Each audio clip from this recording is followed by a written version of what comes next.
Here we go. Here we are. That GD show coming to you once again live from everywhere. From Charlotte, from Austin, and from Kansas City. Hell yeah. We're covering the country. As you see, the G part of the show is not here tonight. Yeah. That's God. God's not here. Right. Because God's never here. We found that out. But that GD show stands for Genevieve and Dave. It doesn't stand for that goddamn show, but it could if you wanted it to. So sitting in for Genevieve tonight is none other than Kenneth Leonard. Kenny Lenny. How you doing, Kenny? Not bad, guys. Haven't seen here. Listen, I think what you should have done is just said, yeah, Genevieve's here. Right. she's looking a bit different, but it's Genevieve's on a new rough. look. Everybody comments. Tell her how nice you look. Kenny, you're pretty, but I don't think Genevieve wants to look like you. I'm just saying. I wouldn't. No, I mean, nothing on you, bro. But I don't think that's on Genevieve's top 10 list of things she wants to change about herself. Well, And our wonderful guest tonight, I've been wanting to have this guy on for so long, and we finally got our schedules together. Objectively Dan in the house, people. Yes. Say hello. Hello. You hear that applause? You hear that applause? I'm hearing it.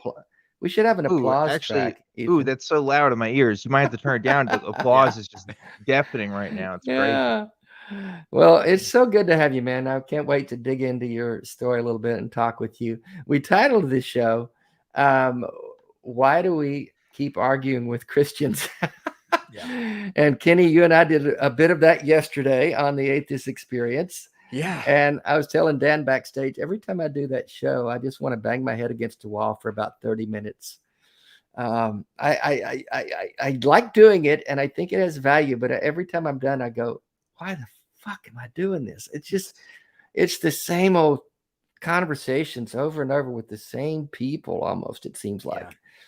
And it was a lot of punch yesterday. It was. We're going to talk about that tonight because, Dan, you do the same thing. I mean, that's right. Every week on Truth Wanted. And so we're going to talk about why a bit more variables in my show by design. Like a few weeks ago, I talked to somebody who believed there's bug people on Mars.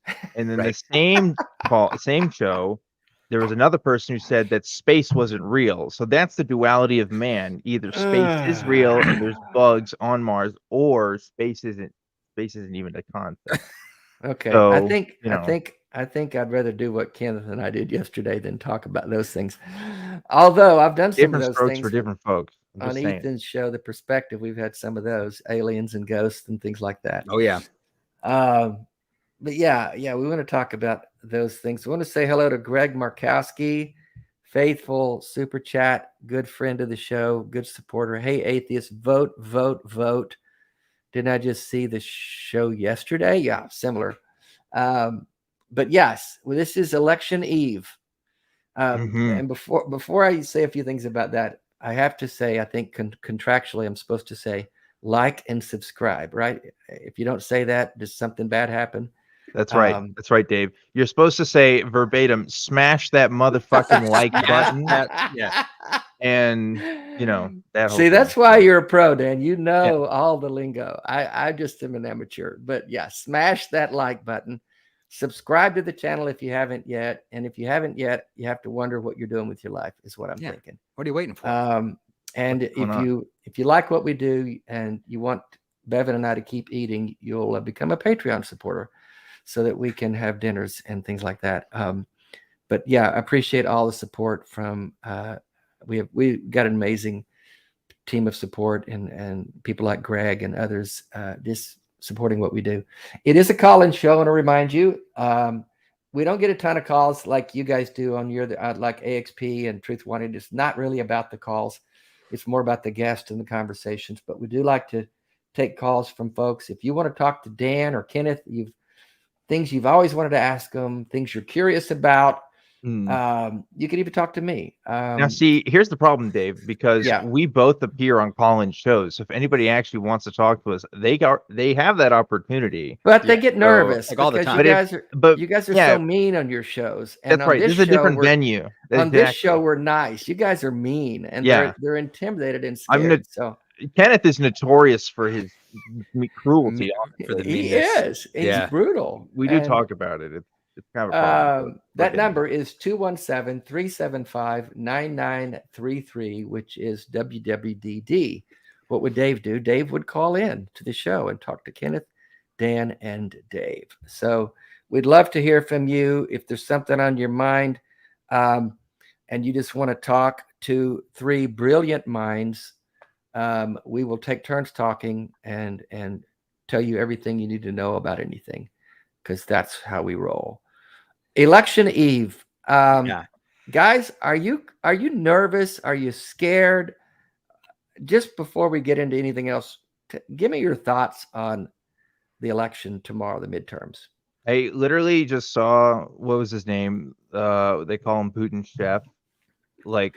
Just said on the Russian equivalent of Facebook, saying, we're rigging the elections right now. Like he literally was just like, we're interfering just like we did last time. It's just like, oh, all right, well, that's cool.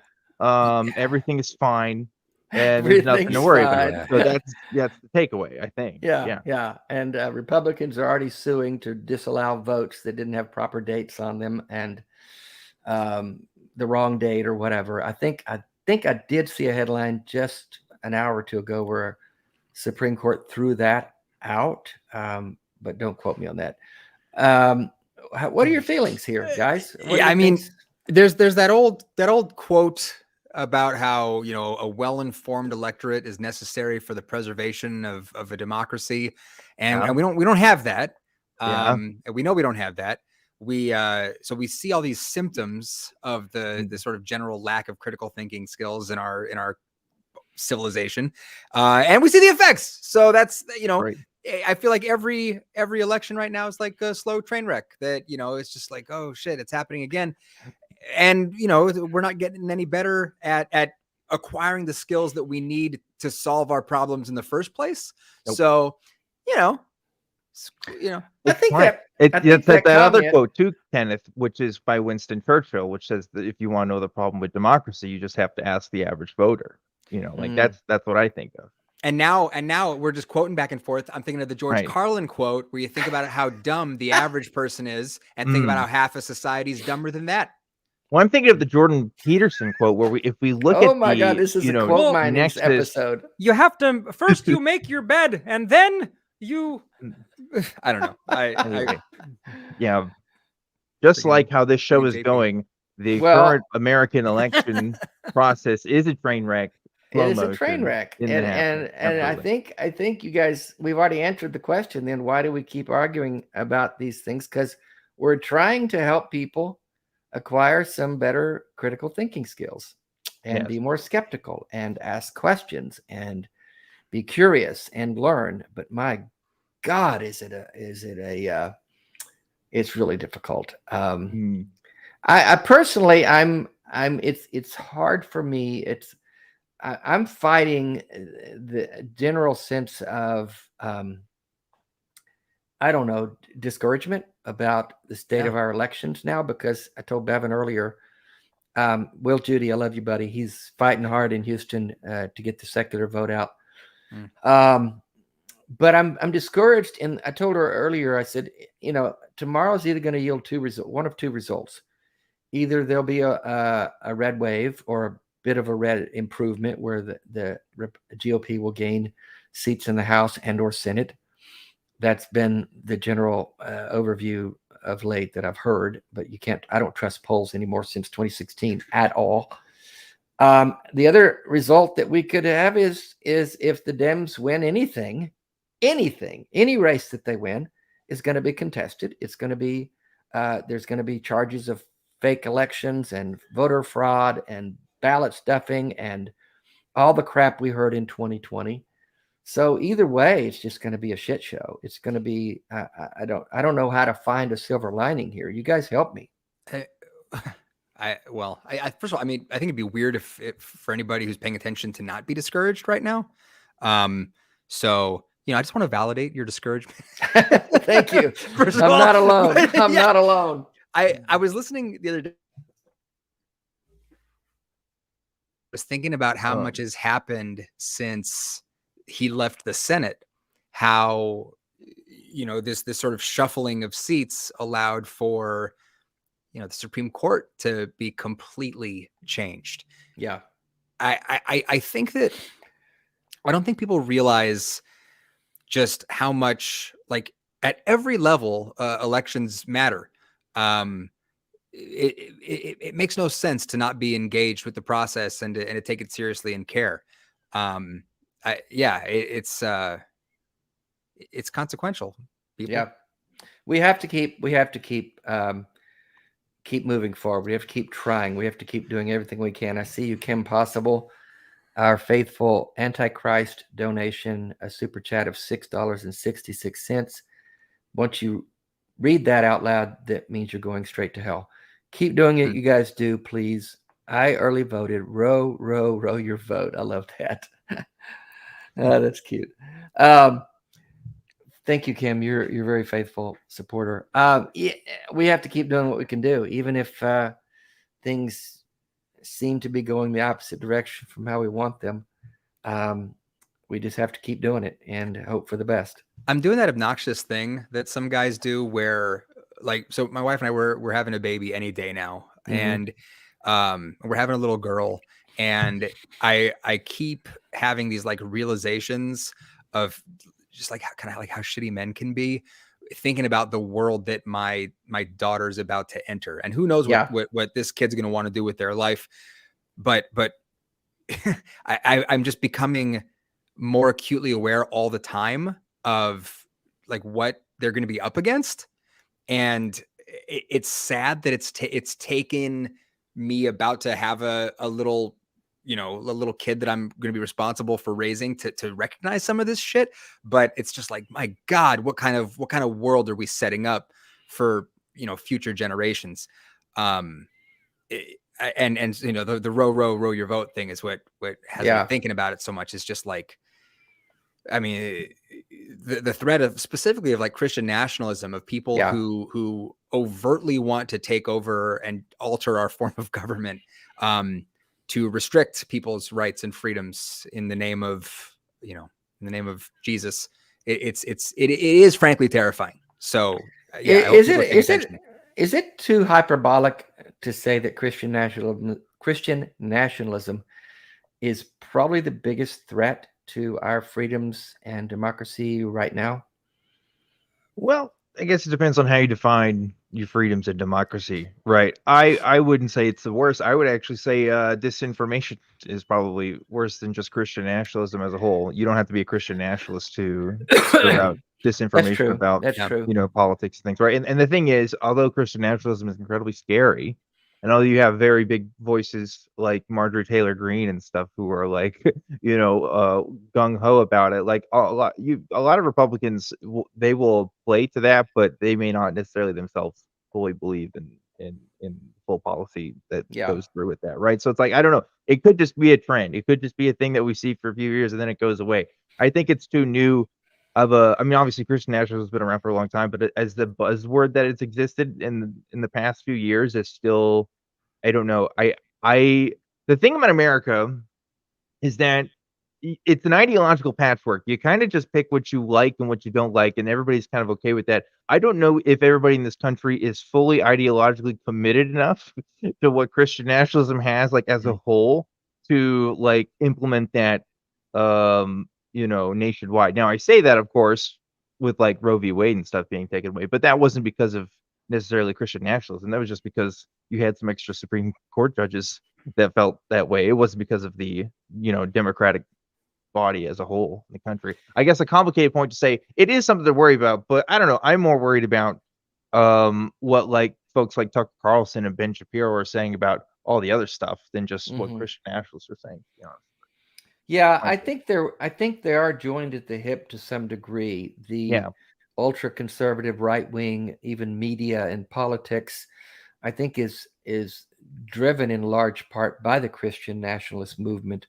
I don't know. They're very much joined.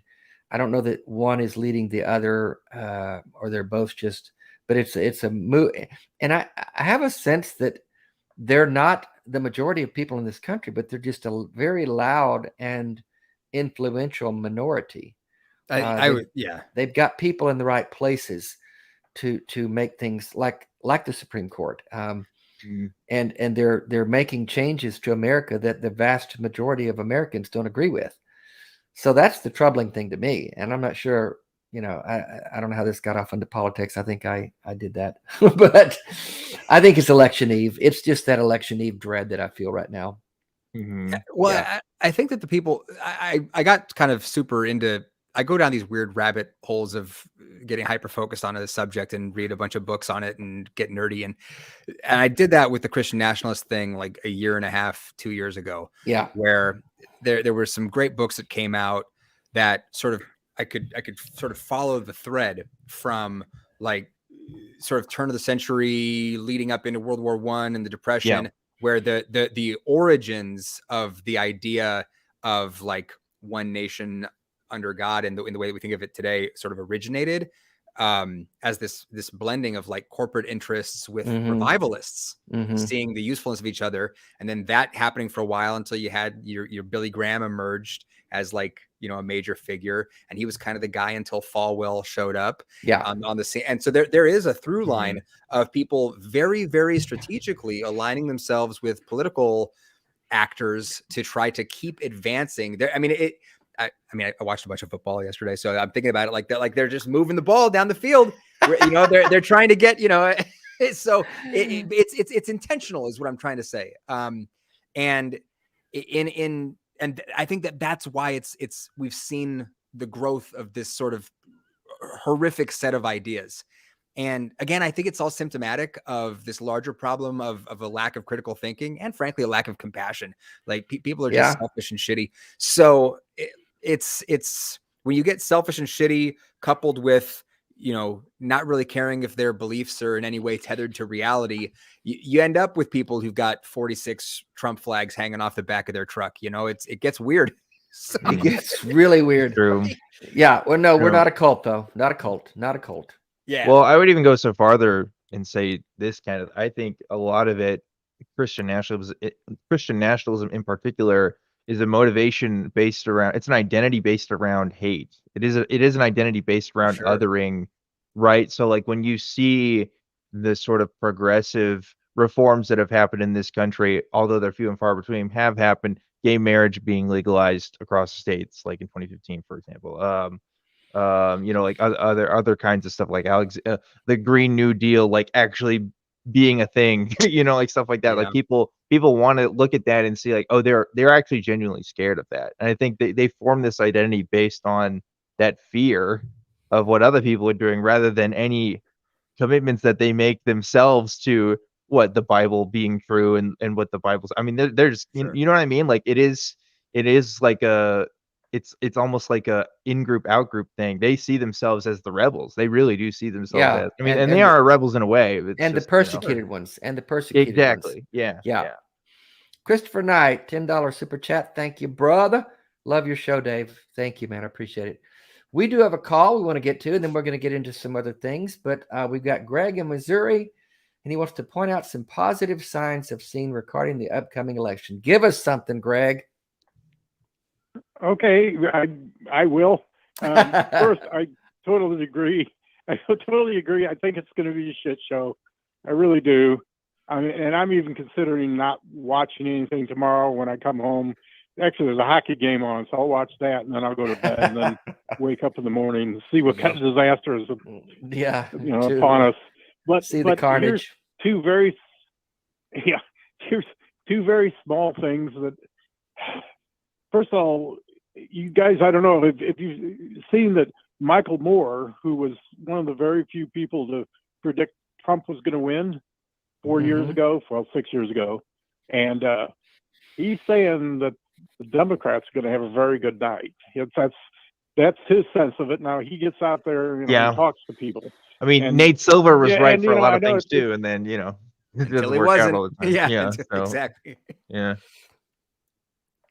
So I don't know if I put a lot of credence in that, but it's better than nothing. And he was a pretty good predictor, and he gets out there and talks to people, and he kind of judges the temperature. And the other thing that this is blowing me away. Well, two things, but they're kind of the same thing. I mean, the early voting has been just through the roof all across the country. But my own anecdotal story is the building I work in is just down the street, well, actually from Union Station in Kansas City, and that's where the Jackson County election board is, and so people early vote there. And the last several weeks when I've gone down that building to use the post office, the lines have been incredible. And today, the line was a couple of 100 yards long of people early voting. Now, Jackson County is very liberal, and who knows? But man, it was good to see. It's because weed's on the ballot. That's why. Is weed on the ballot? Because weed's on the ballot in Kansas City right now. That's what everybody's doing. I heard Mayor Lucas on the radio this morning talking about it. Well, yeah, I'm not sure that's all of it. I just think people are motivated. I really do. And I think one positive too, Greg, and others. Trump's not on the ballot, and so the Trump loyalists and the cult members aren't going to be motivated to go out and vote for their guy. And so if that's really what people hang their hat on, that's all they care about is Donald J. Trump, then they've got no motivation to go get off their sofa that's sitting in the front yard and go down and vote for Trump because they don't even know who the other guys are. So that may keep the vote. True. That may keep the vote down too. I'm kind of clinging to any kind of shred of hope I can find here. There is me too. There is a sentiment amongst the right of people saying, well, the election's rigged anyway, so they don't actually feel motivated to vote. Yeah. I mean, that is something that's out there. But at the same time, right, what is the Democratic Party or people who identify as Democrats or left-leaning in general, like, what is their biggest flaw? The biggest thing is they don't fucking vote. They just don't. They don't go out and vote. Yeah. People my age don't vote. They just don't want to do it. And they don't get involved in local politics either. If I went to every apartment, every door in my apartment building right now, just this building, and I asked who's the mayor of Austin, I don't know if anybody could answer who that is. You know what I mean? Nobody really knows and nobody really cares. So I don't know, but they do care about big stuff. They do care about abortion and stuff. I do think that's going to be a big motivating. That could get some young people out. Yeah, that could get some young people out if they feel like their right to that kind of health care is being taken away from them. Yeah. Well, all right. Greg, we appreciate you bringing us a ray of sunshine in this dark election eve. I'm just going to gorge I'm on laughing because, like I said, I think I'm not even going to watch. I'm not either because I think I'm going to bed early tomorrow. I'm going to gorge on leftover Halloween candy and just disconnect from it all. There you go. Yeah. Well, I had one other last thought, and then I'll get off and you guys can continue on with your show. But, the other thing that keeps going through my mind is Trump's probably going to declare. Yeah. But I'm really hoping DeSantis gets in there and runs, and I just hope it rips the Republicans apart. And I think there's a chance that could happen. And, if Trump doesn't get the nomination, he's going to be pissed, and he might run third party, which, again, would be really good. So yeah. We'll see what happens there. Yeah, the GOP's a shit show. Best possible scenario, Kanye 2024. Yay. It's yay. It's just yay. It's yay. Excuse me. It's just yay now. Try to keep up, Dan. Try to keep up. Okay. Well, thanks, Greg. Appreciate you calling, man. All right. Yep. Talk to you later. Bye. Dan, we met on the set of Truth Wanted back in 2019, I believe. That's right. And then from on that appearance, you had the idea. You were like, you know what? I'm going to start my own call-in show. No, I didn't. That's why we're here, right? I think that's what happened. Yeah. No, that actually that didn't happen until about 3 years later. I didn't want to compete with you guys, but no, I came down to Austin to do the trio of shows: Truth Wanted, Talk Heathen, and the Atheist Experience, and that was back when it was in studio. Right. I know you're starting to do once a month in studio. We're doing right? Yeah, one show a month in studio. And that's in part for two. I mean, big reason is since the pandemic started, we've gotten a lot of hosts that like don't live in Austin. So it's like, well, we're gonna have shows where there's not gonna be any hosts in the studio anyway. But the other thing is too, a crew as well, not just hosts, but crew like working in studio has also been people like not from Austin. So it is kind of a weird situation. But yeah, whenever we do in-person shows, like 80% of the time, it's probably gonna be me. It's probably gonna be other folks around here. So yeah, it was fun though. I remember I came into Austin and did the shows. It's a lot different because you got this basically the studio audience, through the it is a different dynamic. It's a different dynamic. You've got a live audience there. They react to things. It's a lot. I don't know. Just adds some energy to the show, in my opinion. Yeah, like I got to host with Jamie Boone again. Jamie Boone has been on for a long time, and he was in studio. And putting my hand on his shoulder and telling him, Jamie, you need to shut up. Like that's a different experience, than just doing it online. Did you get him to shut up? I mean, did it work? Jamie wouldn't shut up. But that's Jamie. But like it is fun. Like you do have that interpersonal dynamic that I've missed for 2 years now. Yeah. So and Kenneth hasn't even had the opportunity. You haven't been in studio, man. You got to do that. It's a blast. It really is. Yeah, maybe next year. Hopefully next year, be able to make the trip down and do it. Yeah, that'll be fun. I'd love to do it again too. I don't know when I'll get to Austin again, but it was a lot of fun. But yeah, so I met you then. We've been friends ever since. And then from there to the last time I saw you, I got to share with this. This is random as hell. Running into you in Hawaii a few weeks ago was just bizarro. Yeah, very, very interesting. So my partner at a work conference in Hawaii. So we planned to go there for a long time, and I get onto the bus in Honolulu to go to the hotel, and I see this Dave Warnock shaped man like walking down the street, and I'm just like, wait, is that Dave? It's like, no, this is Hawaii. There's a bunch of dudes that probably look like Dave, like here in Hawaii, right? Like this, I don't know. This is just. He fits the target demographic. There's a lot of people that like him. I was like, I'll have to tell Dave later though that like I saw a guy that looked just like him.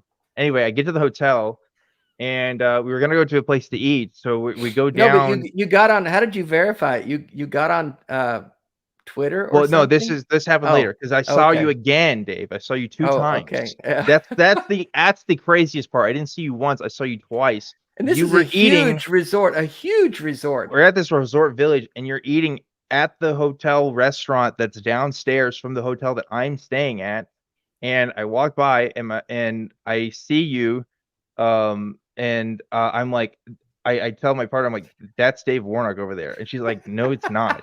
It's not Dave. What do you mean? We're in Honolulu. And I go to your Twitter and I look at your post because I'm like, okay, well, he says he's in Hawaii. And you didn't say you were in Hawaii, but like 6 hours before you posted like a sea turtle. It was like you scuba diving. It was like, oh my God, that's him. It's gotta be him. And I go up to you and you like shouted my name. It was hilarious. Oh my God. Bevan and I, we were staying at a completely different hotel. This resort had like 5 different hotels. Yeah. Huge complex of shops and restaurants and bars. It would have been so easy to be there for a week and not see never see each other. No. Never. It would have been so easy. So really crazy. I've since then started believing in God again because that makes sense. The only explanation is God made that happen. He wouldn't want to end the war in Ukraine, but I could see how he'd want to make 2 atheists meet each other in Honolulu, right? I think that the only explanation, Kenneth. I mean, come on. What else could it be? What else could it be? Right. But it was so cool. And yeah, we were there for a trip that an ALS foundation had given us to do some adaptive scuba diving. And so we were there. They sent us out there. They paid for everything. It was amazing. And there was life in the ocean still? There was, it wasn't blood. Okay. Like we heard yesterday that the ocean and rivers are now blood because of prophecies and revelation. That was one of the calls that had me banging my head against a wall. And we asked him, are there any rivers that are blood? And he said, yeah, in China, there's a river that's turned to blood. Yeah. China.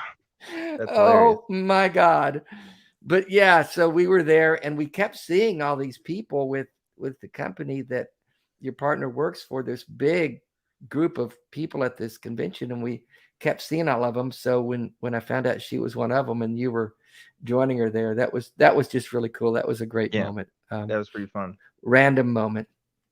But anyway, so I wanted to kind of dig into now, Kenneth, you were also a believer before in a previous life, and Dan, you were.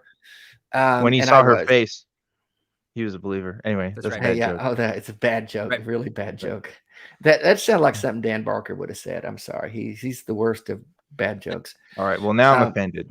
So yeah, well you should be. Don't do that again. No, so Dan, you were raised Methodist, right? Yeah, so I spent the first 12 years of my life in the Methodist church, and then I started going to a Baptist church in my teenage years, and it wasn't for any theological reasons. It was just because my Boy Scout troop was there, and also my family had like friends that went to that church, so that was why. So you got more evangelical in practice along the way. I met a lot of people who definitely believed in stuff that I didn't believe. I knew a lot of people who were young Earth creationists. I knew a lot of people who were kind of on that track and stuff. But like, I definitely still believed in evolution. I definitely believed the Earth was older than 6,000 years, like that kind of stuff. And then like, there's also some other stuff like once saved, always saved. I was pretty cool with that.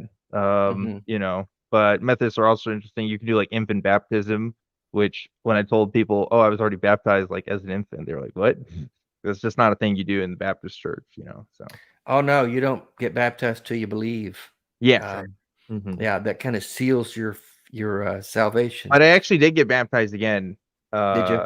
When I was in the Methodist church still. In Methodist church, you have confirmation classes, which is basically like, hey, are you sure you actually believe in this stuff? Which you still take when you're 12. So like, you know, you're still not the best judge of character, but I still did that.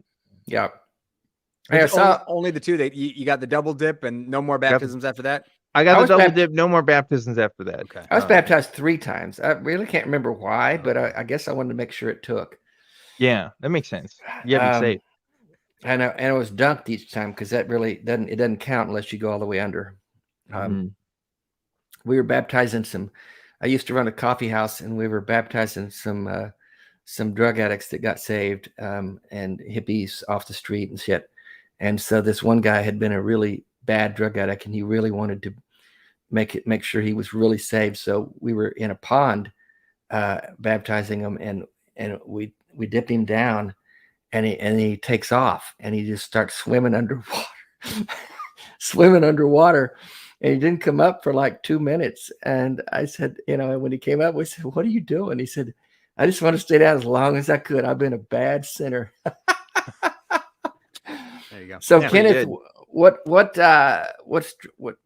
kind of faith were you immersed in? We were, I mean, we would have referred to ourselves as non-denominational, but the long story short was that the church that I grew up in was started by some guys who were faculty at what used to be Christian Heritage College, now San Diego Christian College. And they started this sort of small church. And I would say we were squarely, you know, American evangelicals. Which just means Baptist. Yeah, if you're non-denom, basically Baptist. That's my experience. Yeah, that's pretty much it. If you're non-denominational and you don't speak in tongues, you're basically Baptist. You're basically Baptist. Yeah. If you're non-denominational and you speak in tongues, you're Pentecostal. That's pretty much it. Yeah.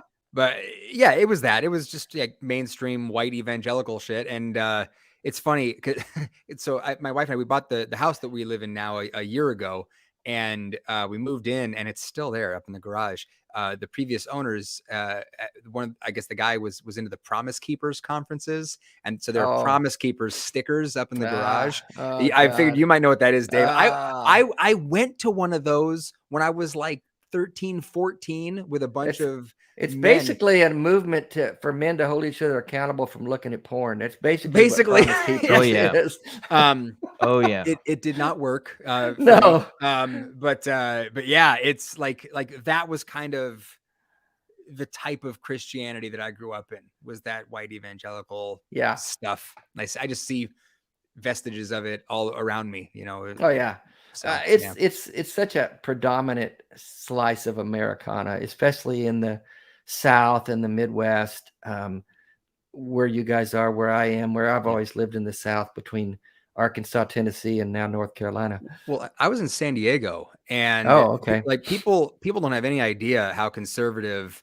As soon as you get out of LA, you get into like Orange County and San Diego County. It's extremely conservative. And the big defining thing of my little evangelical group was we were very, very heavily involved in the Christian homeschooling movement that was happening in Southern California in the 90s. So that was the big thing. What kind of curriculum, to use it loosely, the term, what'd you use? So the stuff that we used was produced by two Christian colleges. You had your Bob Jones curriculum, and then the Pensacola Christian College. I was going to say, produced a Becca book. Oh my God, that is some horse shit. That is absolutely some horse shit. Well, and I had my Kent Hovind VHS tapes for science class too. Yeah. Damn, dude. Yeah. I used the word science loosely, right? Air quotes. Well, and I've talked about this, like, of the experience of, I mean, so I went into the Army, I got out and was going to college, and had this experience of being, older than everybody else, because I'd been in the Army before going to school, and hearing a lot of shit for the first time.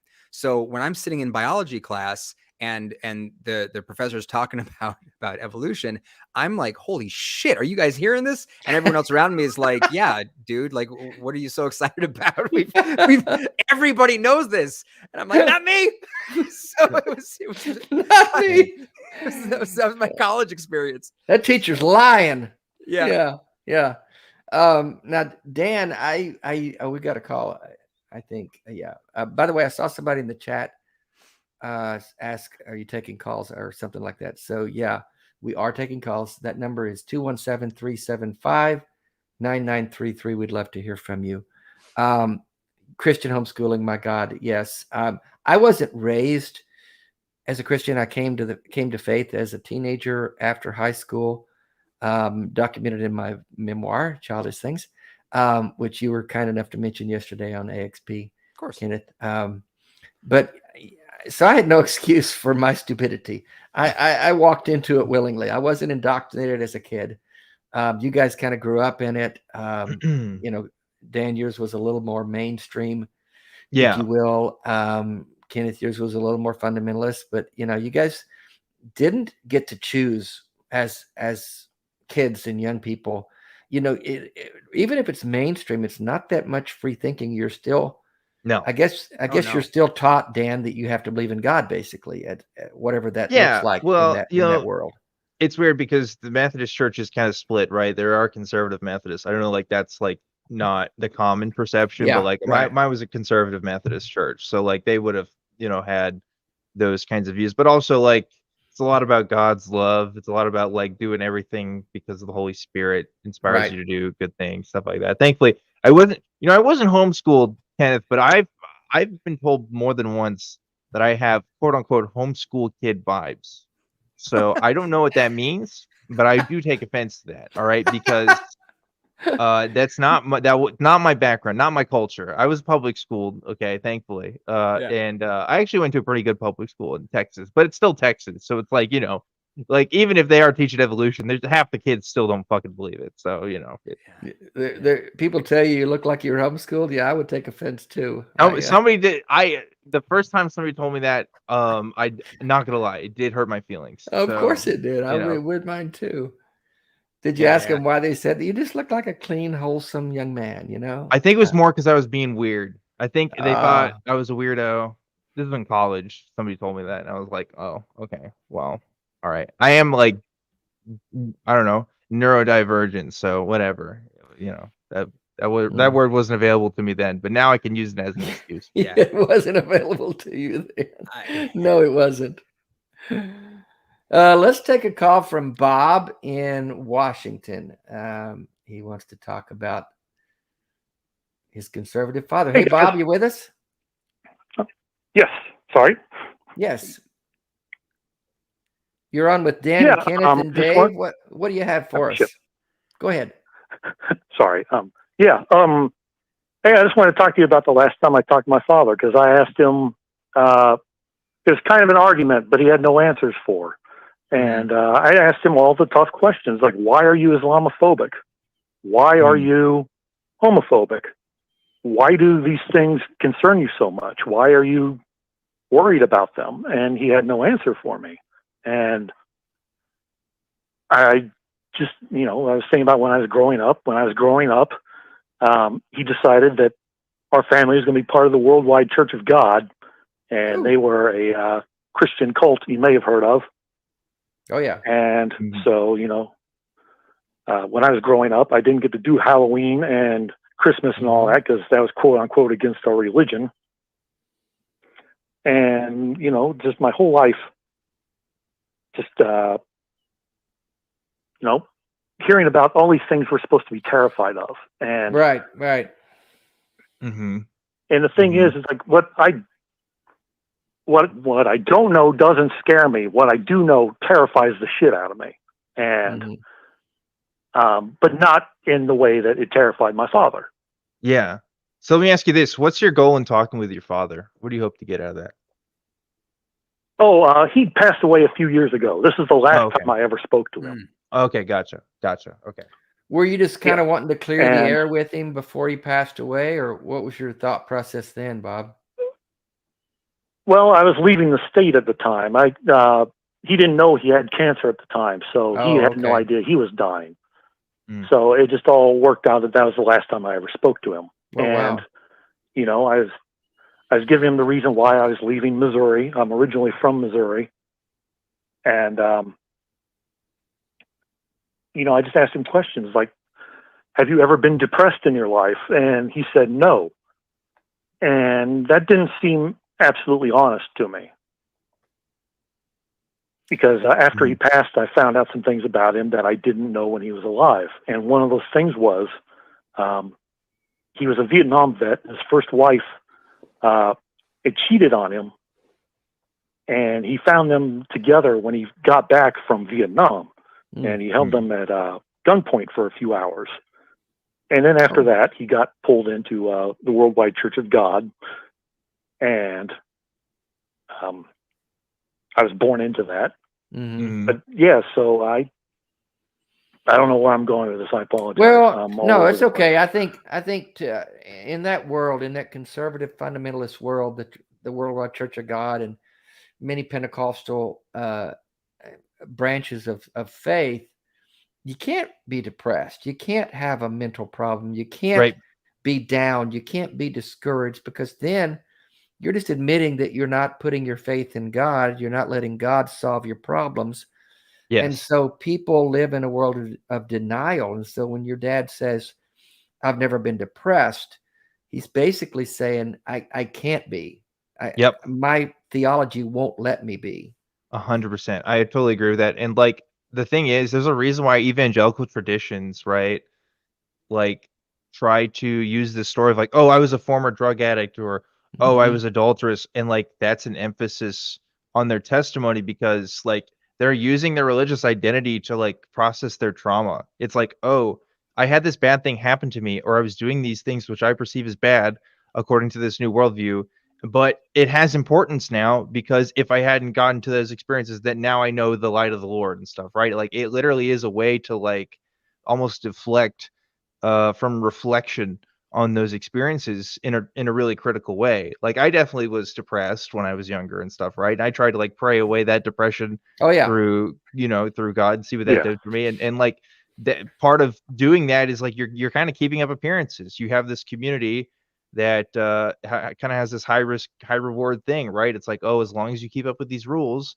as long as you follow this thing, you're gonna get the recognition and recognition of this identity that you've cultivated for yourself, which is a born again Christian. Like that's like a big deal in evangelical spaces in particular. So there's a sermon that I'm thinking about that I think is one of the most toxic sermons that I've ever heard. I've heard variations of it probably a dozen times, where the idea is that, you know, when you're talking about the fruits of the Spirit, it starts with love. The second one is joy. The third one is peace.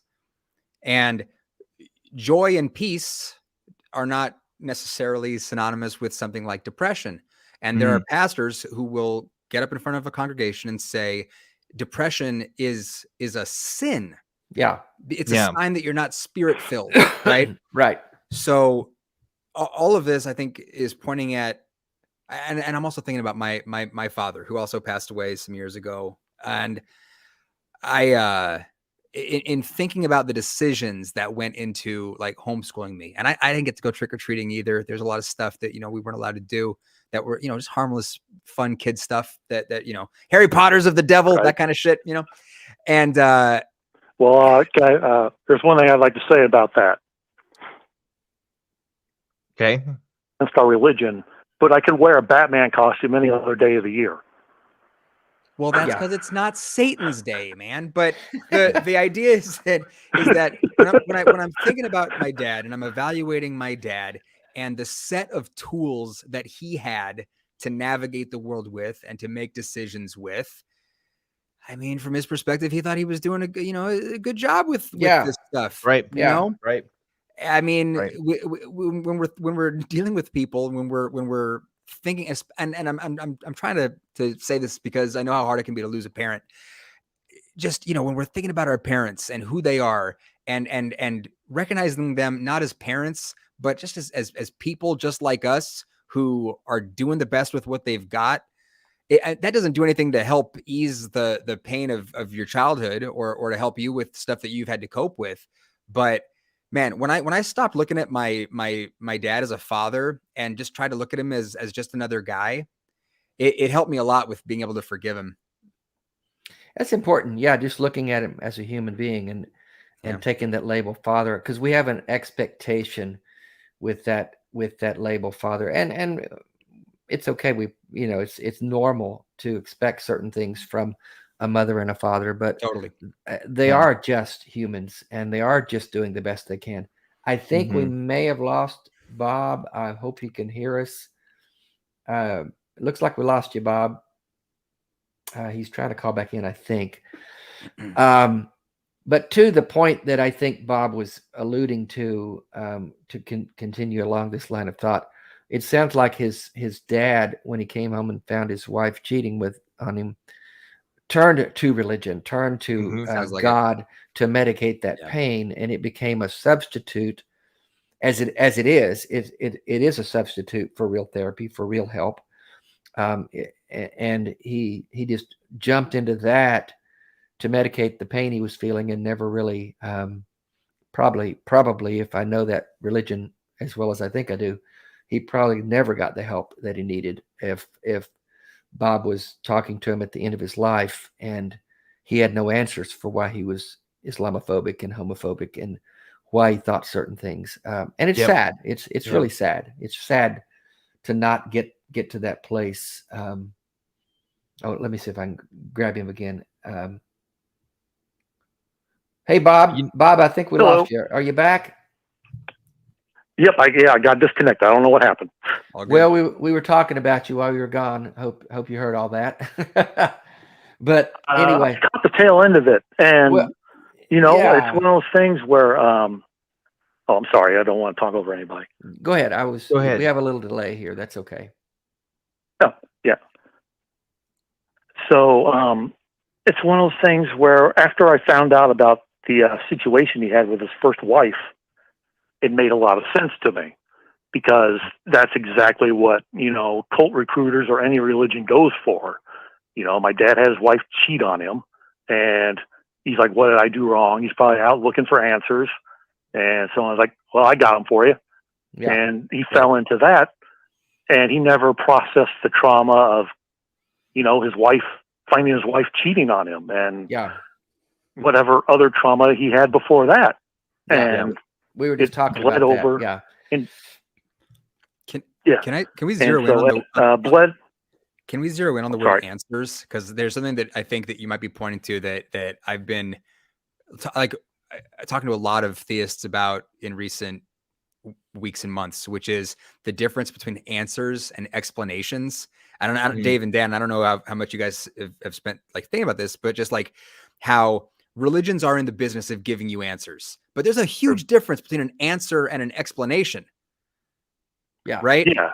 If the answer to someone cheating on you is just, well, sin, that doesn't tell you shit. You have an answer so you can sort of satiate, your need for something, but you don't have an explanation. You don't have any actual knowledge. You just have something to fill that gap. Absolutely. That's true. Yeah, exactly. That's a good point.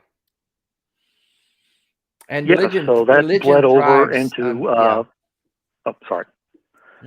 that bled over into my father's relationship with my mother. Yeah. Makes sense. They should never have been together. And, one morning when I was a kid, they had an argument, and I don't remember what started the argument, but I remember the one thing that he said that always stuck with me. And I even told him this was the biggest source of problems in our relationship. He left for work, and I remember him saying to my mom, "I don't want any of you here when I get home." And I had a lot of anger issues after that as a kid, and I didn't know why. I would get angry. And, I've been dealing with that for years in therapy. And the last time I spoke to him, I told him, hey, this is one of the biggest problems why we have a problem. And he had nothing to say to that either, because Jesus had forgiven him and I should do the same. And it just doesn't work like that. He hadn't earned it. The unfortunate thing is you don't have to get a license to be a parent, and not everybody does that job the best. And it's tough to say. I think about my own parents, right? My parents are great people, but when it comes to talking about this stuff, they don't know what they're talking about. They just don't. And so they think that me being on this show is evil. They really don't like that I do this stuff. They think I've been tricked. They think I'm doing some crazy thing, but they are working with their worldview, right? They are working with what they've been taught. They didn't have access to the internet since 10, like I did. They didn't have the kind of resources I did. They just did the best they could. And while they're very flawed and they have sometimes troubling conclusions to their ideologies, I do believe at their heart they were good people. And I don't know your dad. I don't know what he was like. But sometimes, especially as men of that generation, they just didn't also have the emotional tools to relate to people in ways that they probably should have. And why we talk about these generational rifts between father and son relationships. It's kind of, I gotta tell you, over the last several months, my wife and I, we've been listening to all these child development books and stuff, trying to figure out what we're gonna do with the kid. And there's a few that we've listened to where there's the chapter, and then there's scenarios at the end, and it'd be all right, so kid X does this, blah blah blah. All right, parents, what do you do? And we'll pause the audiobook and be all right, here's what I would do. Okay, here's what I would do. And then when we push play, it's we find out that we're both just wrong. We're just stupid. It's just this very healthy reminder that our intuitions are useful up until a certain point. and something like parenting, and frankly, it's incredible that we're all not significantly more fucked up. Given retweet, Kenneth. Absolutely. No, it's that we're even remotely normal. I'm going to send you a copy of James Dobson's Dare to Discipline. That's all you need to know, Kenneth. My parents God! That book. I know that book. I just traumatized Kenneth right there. Yeah. Basically, you beat the crap out of him. Is James's that's his message in a summation right there. Just beat him. Just beat him. Beat him. Break their spirit. Break their spirit. Sounds like my father read that book then. Yeah. That was what a lot of our generation was trained on.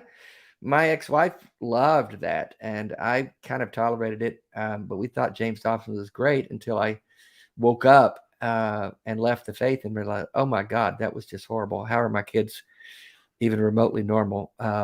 But yeah, I hope, Bob, that the last times with your dad weren't too tough on you, and that you were able to move on from that without a lot of trauma.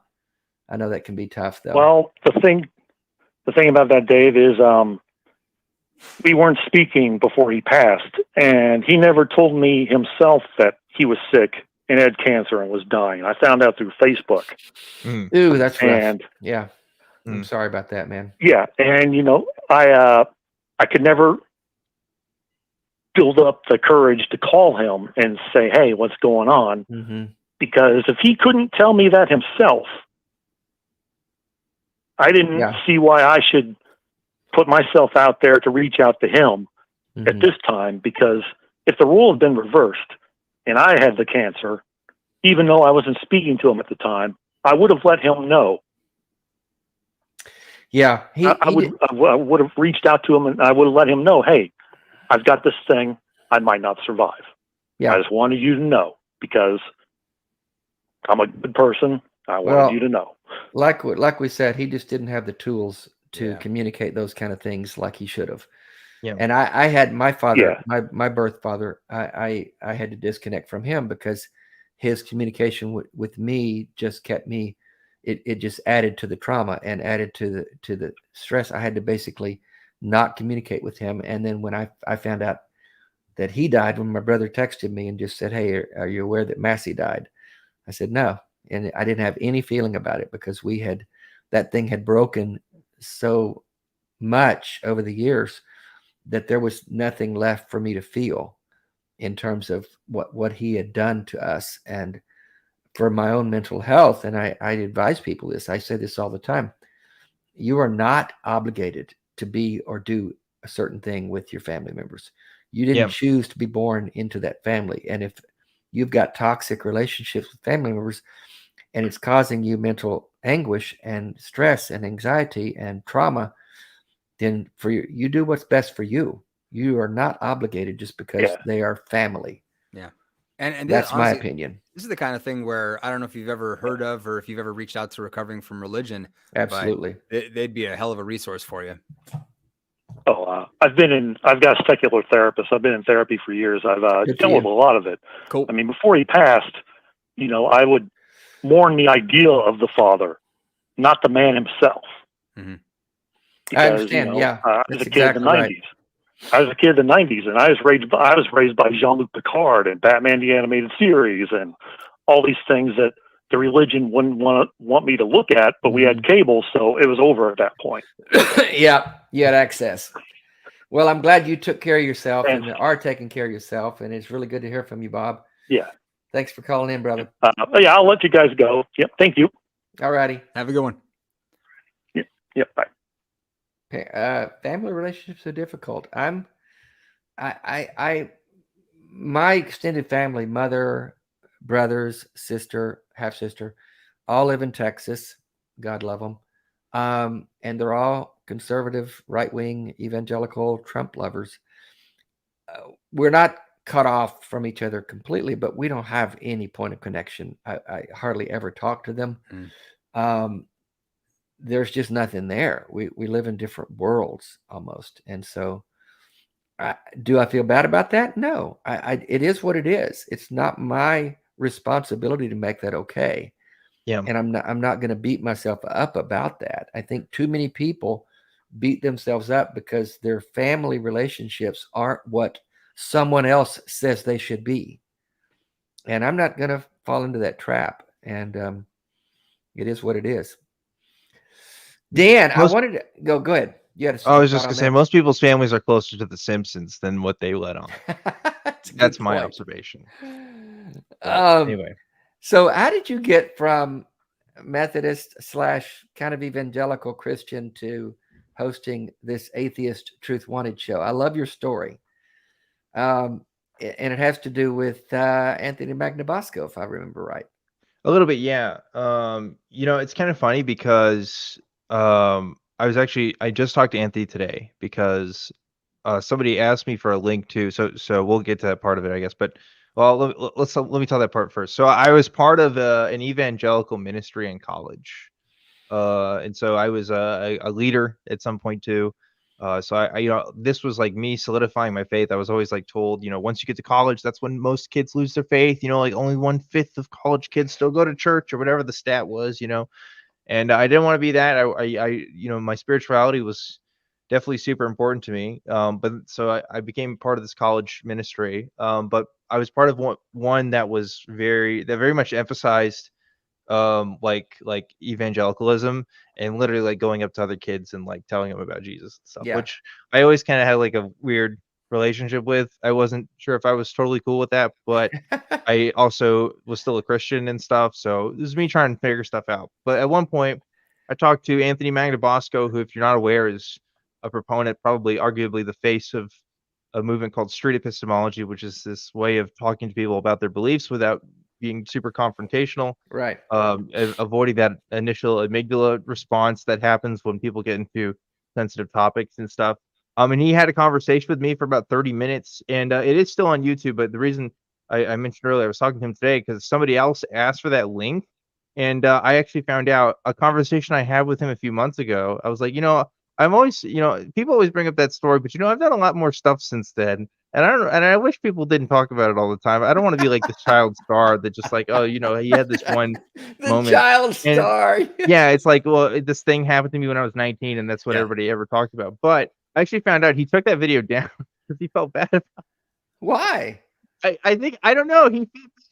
I think he took that, me complaining about that, to heart. So I'm like, you don't have to do that. I told him not to do that. But right now you can't look at it on YouTube. But I'll see if we can put it back up there. But so that conversation happened, and if you do watch it, you see me like I'm a Christian, like I'm totally a Christian. I say Christian stuff, but it wasn't the be all end all for me. It's in terms of like, I don't think that single conversation made me an atheist. There's some people that like to portray it that way, mostly Christians that talk about my story. Because I didn't call myself an atheist for like another year. Like I was in college still, right? Like I was changing a lot as a person, but also just really examining all of my beliefs, not just my religious ones. So that I call that a stepping stone in sort of my process. But I still do believe that it was a significant stepping stone. I still think it's important, and it's one of the reasons why I'm an advocate for street epistemology today. But that's kind of what people have known me for. And of course, a few years ago, I was volunteering with the Atheist Community of Austin, and I saw other hosts at the time that were hosting Atheist Experience, which was like the one show at the time. Now we have a bunch of shows, and I was like, you know what? I think I could actually do it better. Like I was like, you know what? They don't, there is this whole perspective of street epistemology, and actually Anthony was on one time, and I was like, wow, he needs more airtime. How come he doesn't do it? And I was like, you know what? I'll just do it. So I pitched the show and said, hey, let's try to get this thing going, and I knew some people on YouTube, so I could start getting YouTube guests, because at the time, Truth Wanted was the only show that actually had different guests every week. Now, all the shows kind of have different guests and stuff, but Atheist Experience wasn't like doing that at the time. So right. We kind of set it apart, and then 4 years later, I guess here I am, talking to amazing hosts like Kenneth Leonard, who's super cool, and we have a lot of other great hosts that have joined since then. So.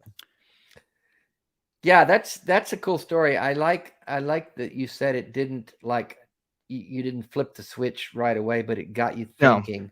And I think that's the point of street epistemology. You're not out there trying to deconvert people. Anthony was actually the first guest we had on this show. Genevieve was a big fan of his, and so when we started the show, she said, I just have one request. Let's have Anthony be our first guest. So if you dig back through our archives, a little over a year ago, we started in September of last year, and Anthony was our first guest. But his approach is basically like what you do, Dan, is just cause people in some way to think differently, to ask questions, to not assume you know the answer because someone told you. I mean, if we think back to the religions that we were a part of, the faiths that we were part of, we have to admit we were basically just thinking the way our spiritual leaders told us to think. Yeah. Most Christians don't form their opinions just from reading the Bible. They form their opinions from what the pastors or the ministers or the priests are telling them that the Bible says. Right. And I think if they were honest, they would admit that. It's not, you just didn't read the Bible and come up with these ideas of your worldview and how the world works and what you think about this, that, or the other. The pastor each Sunday is telling you what to think. Yeah, I totally agree with that. They don't do it through dialectic process, right? I think that's what interested me about Anthony's method was that, oh, here he is having a conversation with me, talking about ideas that are typically pretty taboo within Christian circles, right? Doubt is sometimes seen as a sin depending on your denomination. Like, you're not even supposed to really talk about it. And if you are, you're supposed to talk about it in ho-hum terms and saying, like, oh, you just got to keep the faith. But you don't like, people really don't go whole hog into it. I think if you do, you become an atheist a lot of times. But like, that's the other thing too, Dave. I think a lot of activists in our space, I'm not gonna lie, I mean, it's better now, but they're kind of bad at what they do. And I think it's because they expect that they're gonna change somebody's mind in like the 5 or 10 minutes that they're gonna talk to them. And it's like, if you think that somebody's gonna change their entire worldview, their entire upbringing, and just because they met some smart atheist guy on the internet who's telling them stuff, you must not know much about people, because that's just not how people work. Nope. The whole goal of what Kenneth does, what I do, and what everybody else is that we are trying to plant those seeds.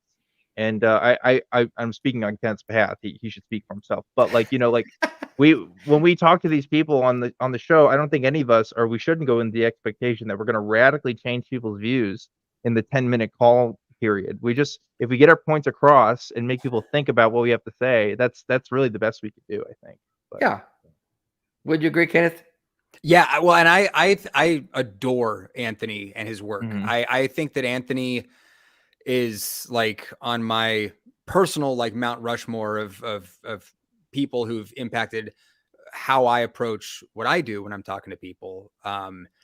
In terms of like aspirationally for me is like, I look at the thing that set Anthony apart when I was first watching his stuff was this sort of, and it's such a common sense thing, but it's sort of revolutionary at the same time. Anthony's goal isn't to make anybody atheist. Anthony's goal isn't to evangelize or to advocate for any particular position.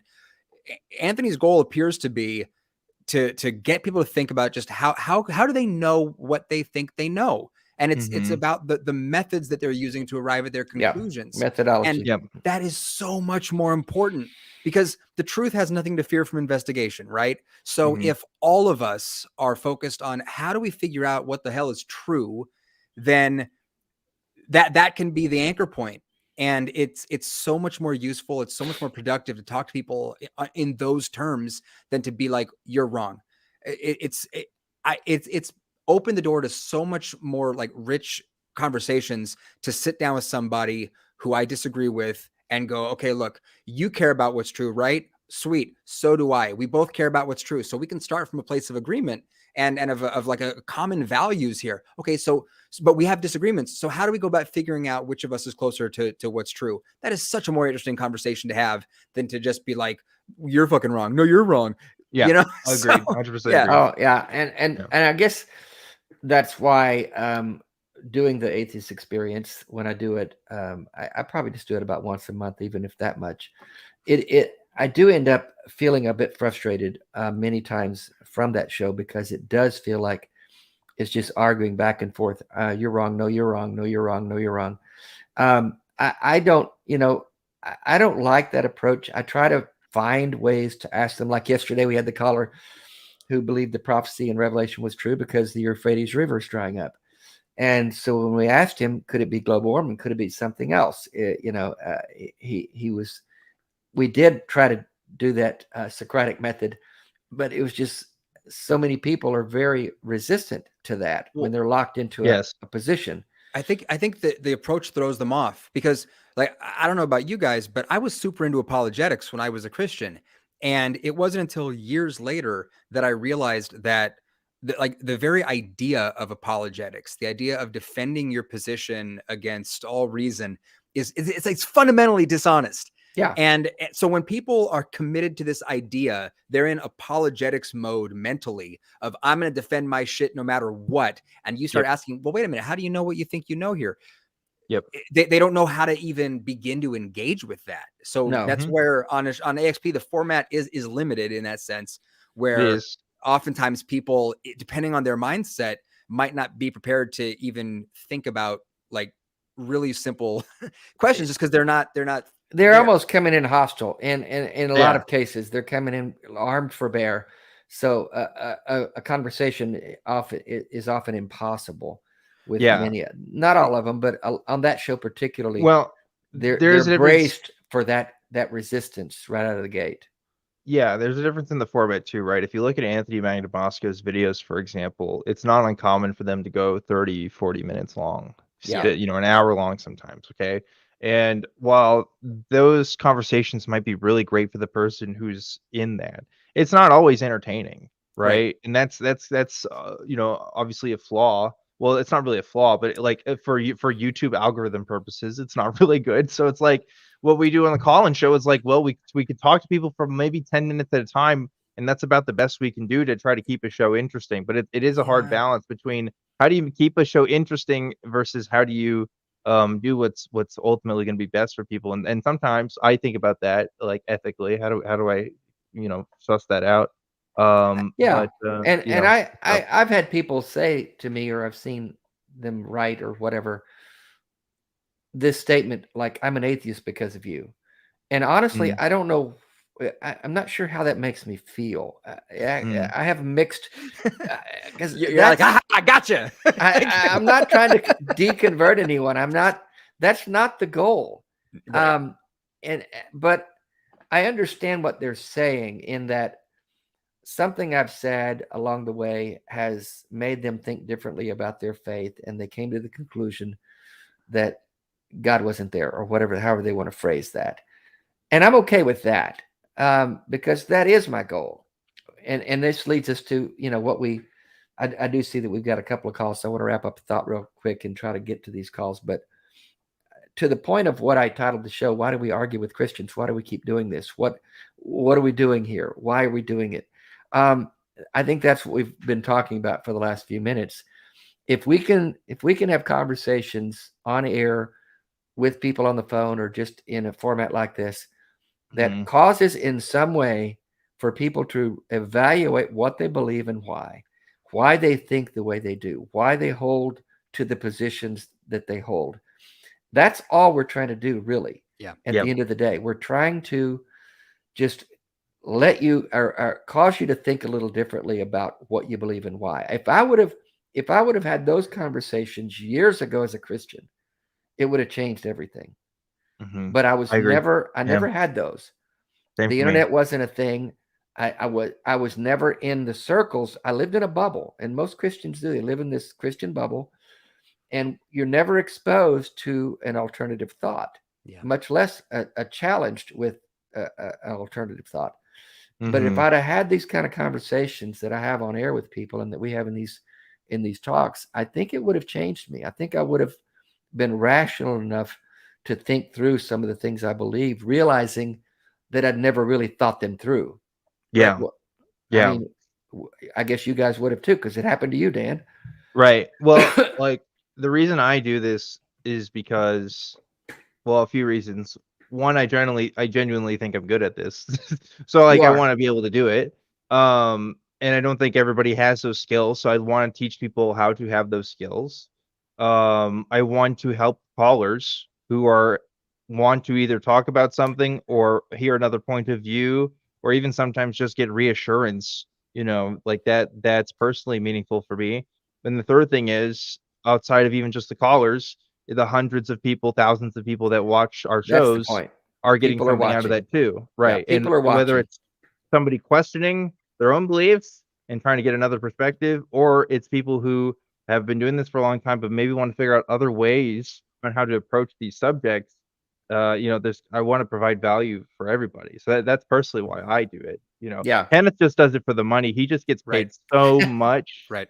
He is grifting the shit out of this thing, man. It's lucrative. What can I say? It's funny about that. I was literally just, I'm a family text chain, and I was just this morning, I was like, do you guys know how fucking rich we would get if we just started a church? Yeah.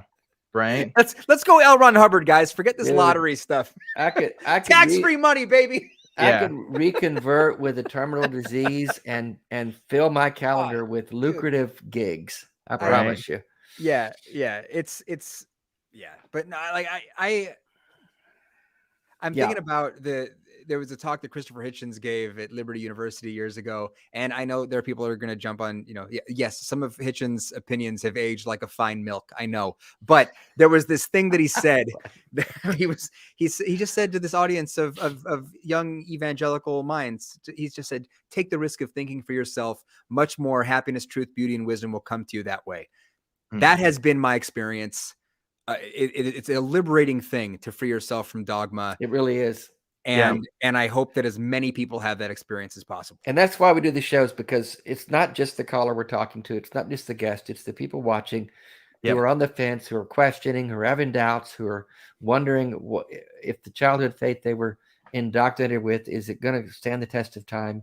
All those things are going through people's minds. And that's why we do it. That and the money.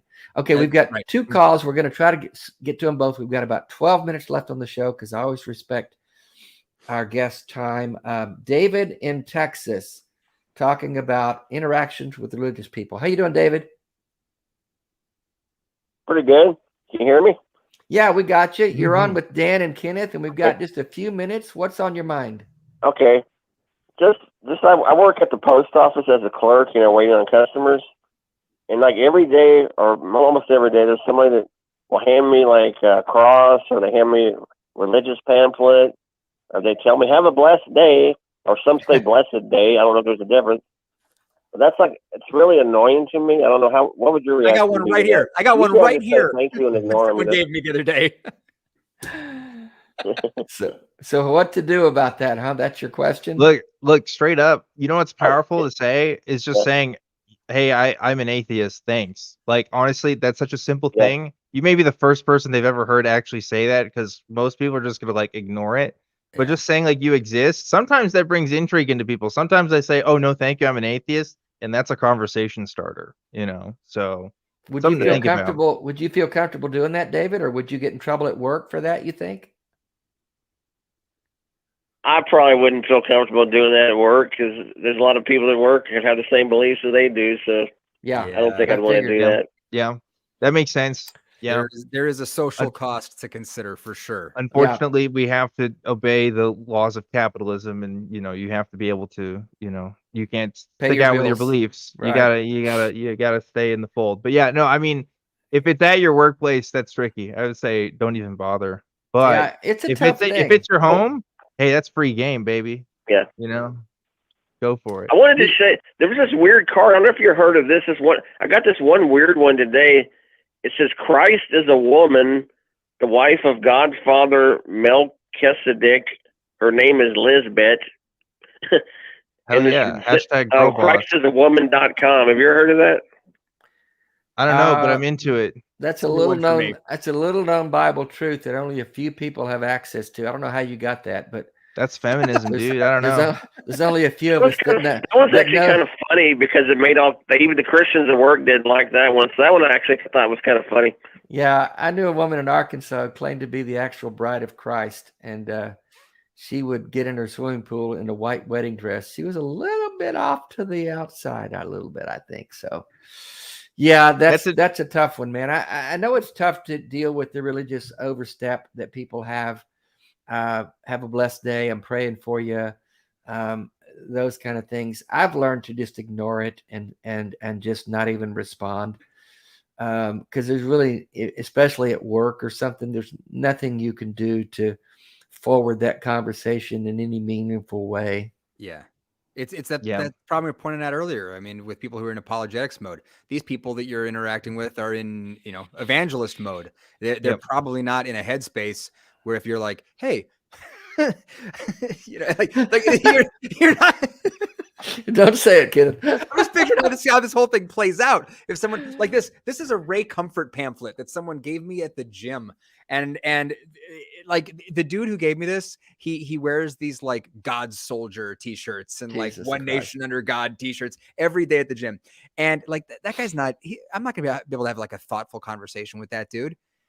Nope, he thinks a banana is formed by God. So right. what are you gonna do? Yeah, he's gonna get. But I still think you should Camaro rattle and people. crank his Striper cassette, and You know and what? go on with his life. The He doesn't give a answer, shit what I have to the say. answer to this for David and all of us is to print up some atheist tracts, and when they say "Have a blessed day," say "Thank you." Here's what I'd like you to take this home, and just slide it to them. Don't say anything I would like else. some. I would like those chick track comic book things. I'd like some atheist tracks like that, little comic strips to hand out. That'd be funny.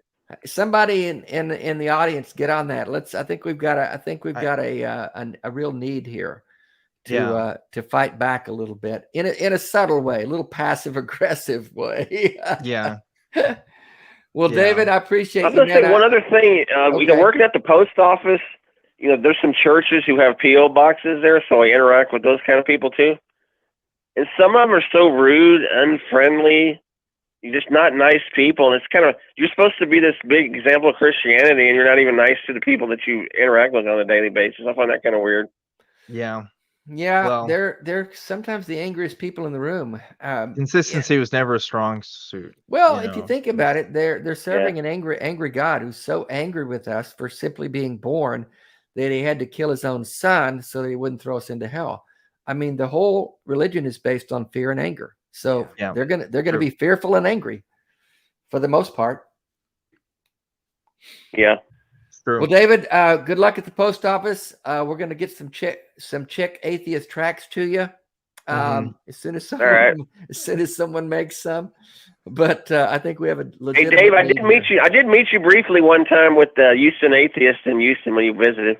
Oh, okay. I was just down there a few months ago. Yeah, I just said hello. I didn't interact with you too much. Just said hello. Okay, well, good to meet you, man. You got a great group down there. I really. That's how I discovered your channel and everything. Somebody introduced us. So it's good to talk to you again. Okay, David. Good to see you again. Take care, buddy. All right, I'll let you get the next caller, man. Take care. All right. We got about 5 minutes. Stephanie, thank you for hanging with us. Stephanie Sheher from Maine. How you doing, Stephanie?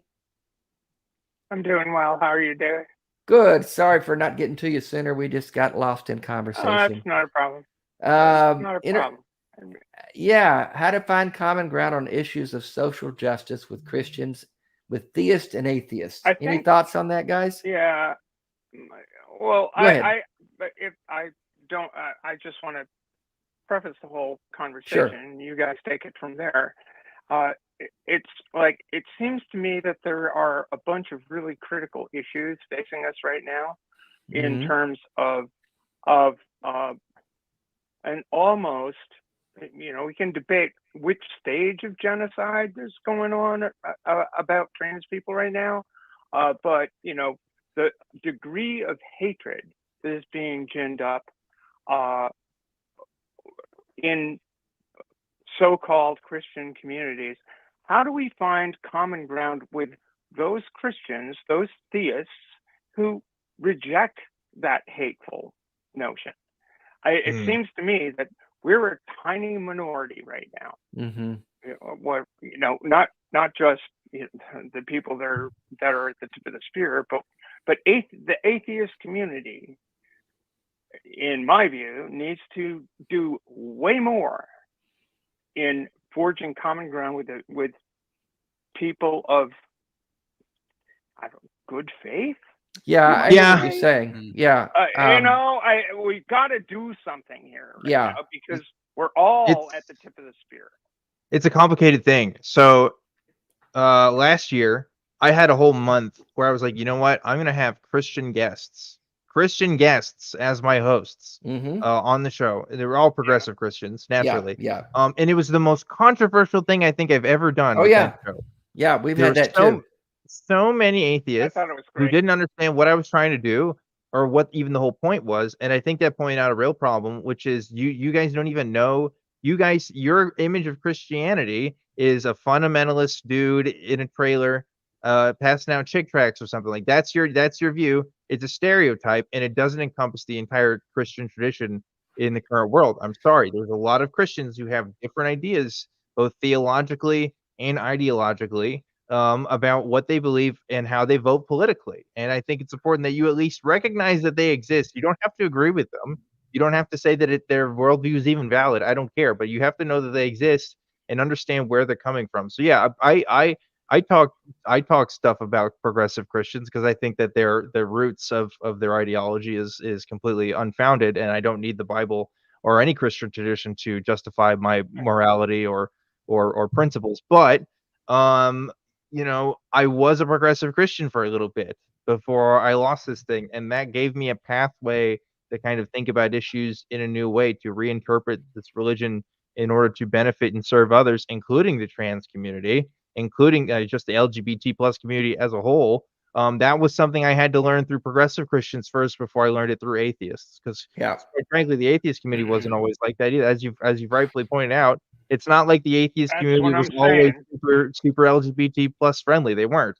It's better now, but you're right. There's still work to be done. So, you know, there is political work that can be found commonly, but you know, it's hard. It's hard because Christians aren't reaching out to us either. What I'm saying is sorry. What I'm saying is there are more important things to focus on than making sure that people lose their God belief. I mean, it's all very well and good, but there are people that are really at the tip of the spear, literally. Their health care is being taken away. Their human rights are being taken away. And it seems to me that, you know, this is a conversation that you know, tomorrow's election day, and my life is on the fucking line. If Republicans get into office, then what's happening in Florida and Texas and Arkansas, this is going to happen on a national scale. And really, let's you know, keep your eye. Well, I'm going to reach back into another movement that was inspired by deep religiosity. Keep your eyes on the prize. Yeah. Yep. Your thoughts, Kenneth? Work together. I'm worried that I'm too cynical because like I see progressive Christians on Twitter trying to engage with like hateful, bigoted, ideologue religious people.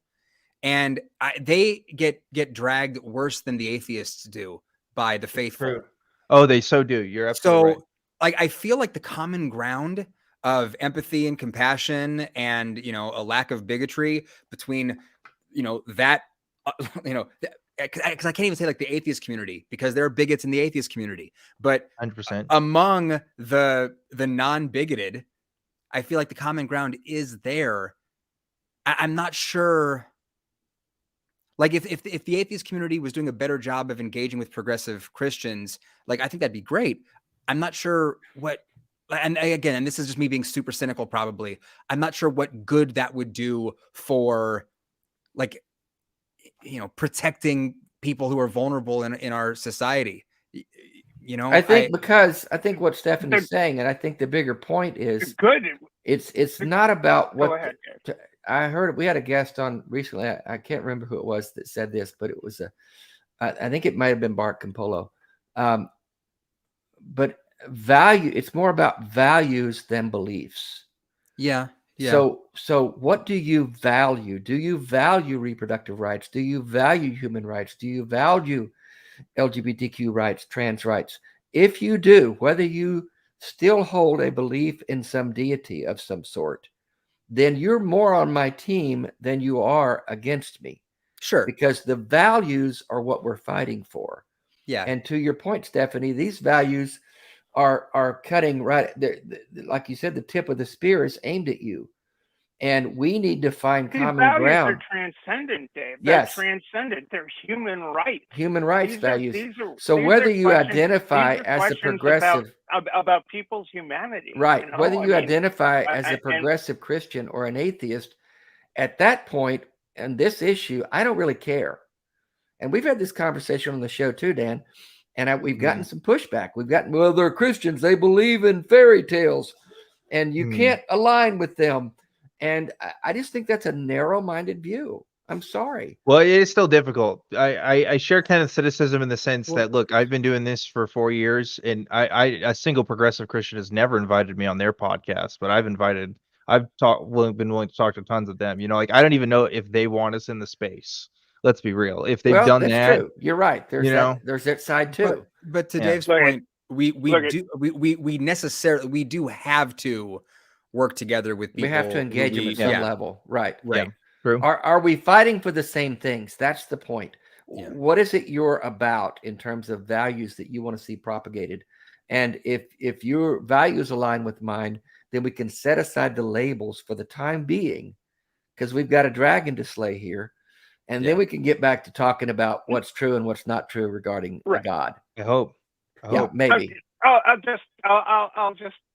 leave it here. It's like, I would rather, as you said earlier, Dave, people walk out of their out of a Sunday service listening to what the pastor had to say.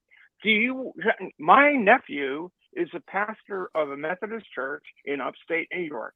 He loves his aunt, and he preaches that love to his congregation, and they walk out of there with the view that Christian love encompasses people like me.